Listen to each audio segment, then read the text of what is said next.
زمونږ استاد د فقه په دې امامانو کې امام شافعي رحمت الله علیه رکوالی باندې د هغه والد محترم وفات شو، د یتیم پاتې شو. د مور ډیر زیات خواهش شو چې زما دا بچي د قرآن حافظ جوړ شي، د قاری جوړ شي، د عالم جوړ شي، د محدث او فقيه او مجتهد جوړ شي. خو د خپل بچي د تعلیم خرچه ور سره نه وه. نو امام شافعي رحمت الله علیه ته به فرمایل چې ته درسګاه ته خو دننه نشي تللی، ځکه ستا سره وسایل د علم نشته دی، بهر په دې لاره کې ودرېږه. او قاري صاحب چې کله خپلو شاګردانو ته د قرآن سبق ښایي نو په دې لاره کې یې ته اوره او لاره کې ودرېږه او هغه یادوه. هغه د مور دعاګانې وي. هغه یتیم امام شافعي رحمه الله د 7 کالو په عمر کې د قرآن کریم حفظ مکمل کړ. هغه یتیم امام شافعي رحمه الله چې د پلار د سهارې نه محروم دی، هیڅوک یې نشته دی چې د دیني علم وسایل ورته فراهم کړي. نو د چا نه یې د موطا امام مالک مسخره پیدا کړله او د حفظ قرآن نه وروسته یې په حفظ حدیث باندې شروع وکړله. تاریخ لیکلی دي د 10 کالو په عمر کې امام شافعي رحمت الله علیه د علم حدیث یو عظیم کتاب موطا امام مالک په یاد باندې حفظ کړل.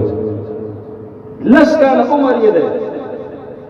مزید تعلیم دا یې په مور نشي کوله. هغه وخت کې بنو حذیل قبیلې ته لګي په مکه مکرمه کې بچیال دلال شاه او هغه خلق شعر او شاعري ډېر زیاته کوي. د هغې سره په کور کې خدمت هم کې او د هغې نه به د عربۍ ادب هم زده کې، شعر او شاعري به د عربۍ زده کې. دی لاړ شو، وړمبنۍ ځواني پې هلته راغله په بنو حذیل قبیله کې. د ځوانۍ ابتدایي ایام دي او دی د بنو حذیل د بعضې مشرانو سره د حج په موقع باندې د خدمت لپاره تللی دی. اوښ سره خواته روان دی او ډېر ښایسته شعرونه وایي. یو قریشي بزرګ سپین ږیری د هغه په غوږ باندې چې کله د ده دا بهترین د عربۍ شعرونه دا لګي دته اواز کې ځوانه لږ دلته راشه، ډېر ښایسته شعرونه وایي. وی او چرته پاتې کېږي؟ دې بنو حذیل سره خدمت کومه او د عربۍ ادب زده کومه. ځوانه خوښه دې نه ده چې زه دې مدینې طیبې ته ور ولېږم او هلته د امام مالک صاحب رحمت الله علیه نه علم حدیث زده کړي. امام شافعي صاحب رحمت الله علیه ورته فرمایي دا خو مې د زړه ډېر لوی ارمان دی او زما پلار مړ دی او زما د تعلیم د خرچ څوک شته دی نه، ما باندې دیني تعلیم ویونکي څوک نشته دی. زه د دې وجې نه د دیني علم نه محرومه یم، ورنه زړه کې مې ډېره مینه ده د دیني علم سره. هغه قریشي سپین ږیری بابا ورته وایي د مکې ګورنر ته به ووایم او هغه به تاله خط ولیکي د مدینې منورې ګورنر ته، او د مدینې منورې ګورنر به په مدینه منوره کې موجود امام مالک رحمت الله علیه ته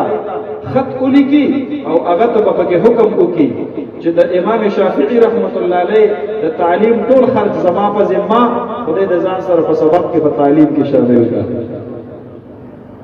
د مکې ګورنر ته چې کله دا قریشي شیخ راغی او خط یې تنه د مدینې منورې ګورنر لپاره راواخیستلو، امام شافعي صاحب رحمت الله علیه دغه خط د مدینې منورې ګورنر ته وویل. په هغه وخت کې د مدینې طیبې والي و ګورنر هغه چې کله خط کې وکتل چې امام مالک رحمت الله علیه ته د دې بچي د داخلي سفارش لپاره خط لیکل دي، معذرت وکړو ځوانه امام مالک صاحب ته خط نشم لیکلی. خط دا خو خلق خپل ماتحت ته لیکي. امام مالک رحمت الله علیه خو د علم غر او سمندر دی، هغه خو زما د سر تاج دی، زه هغه ته خط نشم لیکلی. البته دا ضرور کولی شم چې ستا سره ملګری شم د امام مالک رحمت الله علیه سلام به هم وکړم، دعا به هم واخلم او درخواست به ورته هم پیش کړم چې دا ځوان د خپل ځان سره د دیني علم په دې درس کې شامل کړه. هغه وخت کې حاکمان وو، هغه د اهل علم قدردان وو، هغې ته پته وه د علماو څه قدر دی. د مدینه والی د مدینه گورنر راضی امام شافعی سے رحمت الله علیه هغه ور سره بلګری دی او د امام مالک سے رحمت الله علیه په درس کې حاضری دي امام مالک سے رحمت الله علیه په مدینه منوره کې په مسجد نبوي شریف کې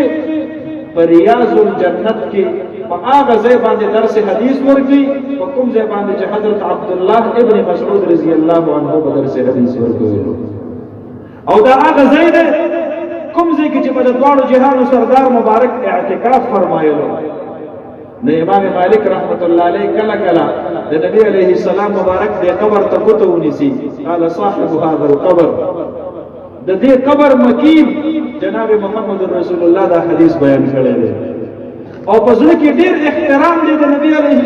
السلام مبارک ته احادیثو خپل وینځي ته ویلي دي چې څوک د عام مسلې د پوښتنې لپاره راځي نو هغه بهر کې نوا ما ته आवाज کوا او چې څوک د حدیثو د زده کړې لپاره راځي نو ما ته د आवाज کوونو سره سره دا هم وایا چې د حدیثو د زده کړې لپاره راځي ځکه زه به اودس کوم زه به ښایسته کپړې اغوندم زه به ښایسته عطر لګوم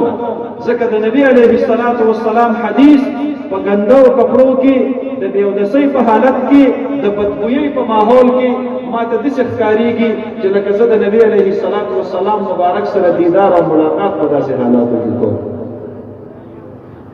زما محترمو درس ورکوي په مسجد نبوي شریف کې یو ورځ داسې ناست دي طلبا ترنه ګیر چاپېره دي یو سپلیزۍ کې یو کس راښکاره شوی امام مالک صاحب دا سبق دی لږ بند کا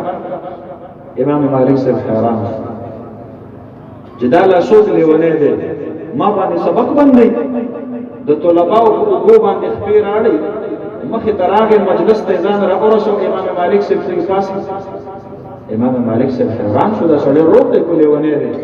وایي امام مالک صاحب دا تندی دی را دې خوا که ښکلومئ امام مالک صاحب رحمت الله علیه ورته فرمایي روغ کو لیونی هغه چې تندی خپل کو ویسه به ډېرې د مجبورۍ د لاسه نن دې ځای ته راغلی یم او ډېرې د مجبورۍ د لاسه مې ستا دا تندی خپل کو او ډېرې د مجبورۍ د لاسه مې په تا سبق بند کو او د خلکو په دې اوږو باندې مخپې راواړولې دا ټول غلطۍ زما نه وشولې خو دا زما د زړه ډېر لوی ارمان و مجبوري مې دا وه بېګا مې خوب لیدو مسجد نبوي شریف کې د احادیثو درس ته ورکې او په دې کې د دواړو جهانو سردار مبارک په خپله باندې راښکاره شي او فرمای این مالک امام مالک چرته دی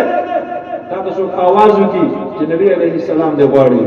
وایي ته چې په خوب کې نبی علیه السلام طرف ته را روان شي دا وجود دې داسې رپېږي چې ما ته د نبی علیه السلام سره چې څنګه راورسې د دواړو جهانو سردار مبارک د خپل دواړه لاس ستا په دې غوږونو باندې کېږدي او ستا د مخ ځان ته رانږدې کړي او ستا په تندي باندې خپلې شونډې مبارکې کېږدي او تا په تندي باندې ښکل کړي امام مالک صاحب رحمت الله علیه ورته وایي د دې دومره طلباو د وړاندې دا زما راز تا ولې ښکاره کوم چلو 22 کاله ما درس حدیث ورکو زما عمر د شپېتو نه سوا شوی دی دا زما د ژوند راز دی چې تا ښکاره کړو زه به یې لږ وضاحت وکړم ما 22 کاله دلته د حدیثو درس ورکو په 22 کاله کې داسې شپه نه ده راغلې چې د دواړو جهانو د سردار مبارک زیارت او دیدار ماته الله نه نصیب کړو الله اکبر د مدینه والی چې امام شافعی سے راوستلو امام مالک سے رحمت الله علیه ته فرمایي حضرت دا ځوان مې در راوسته دی په خپل باندې هم قریشي او نسب دی